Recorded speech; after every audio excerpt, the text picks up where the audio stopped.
What is the currency of the Philippines? Peso. Correct. What do you call an animal that feeds on meat? Meatvivore. Ay, meatvivore. Wrong. Uy, alam ko na. Carnivore. Correct. What is the plural of knife? Knives. Correct. Jay has 25 popsicles. After selling a dozen to Emma, how many popsicles does Jay have left? 13. Correct. Pag-mat wala talaga, pag-mat wala.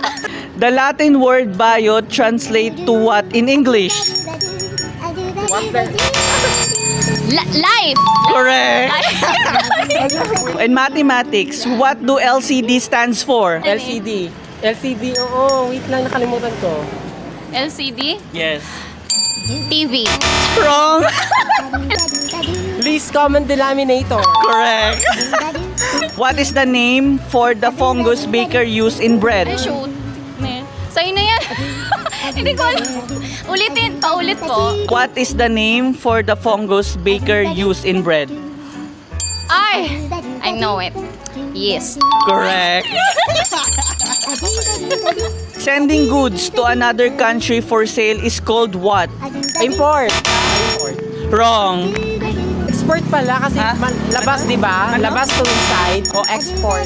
Correct. What is the capital of China?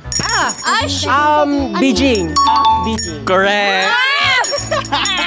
What force holds planet in their orbits around the sun? Gravity. Gravity ako na. Gravity nga. Correct. So guys, meron ako ipapakilalang app sa inyo kung saan pwede kayong mag-earn at mag-play at higit sa lahat mag-e-enjoy kayo dito. Ito ay ang Joy It app. Dito mga ka-Gen Z, makikita ninyo ang ating mga childhood mobile games na sikat na sikat. Marami kang pagpipilian na games na kung saan maaaliw ka. Favorite ko nga dito ay ang Rainbow Cube. Para siyang Tetris. Sobrang cute pa ng mga blocks. Gusto ko din ang OMG Word Swipe. Simple lang siya mga ka-Gen Z. Isa-swipe mo lang ang mga words at gagaling ka sa spelling nito. Kagaya niyan. At favorite ko rin ang Fruit Tiles World. Mahasa ang thinking skills mo dito. Isa pa sa kagandahan nito mga ka-Gen Z is yung prize redemption na pwede mo ma-redeem para sa mga online games gaya ng Mobile Legends, Free Fire, PUBG, Genshin Impact, Speed Drift, Super Sauce, Valorant, Call of Duty, Roblox at iba pa na makikita nyo sa screen. At marami pang iba. Kaya mag-download na ng Joy It app!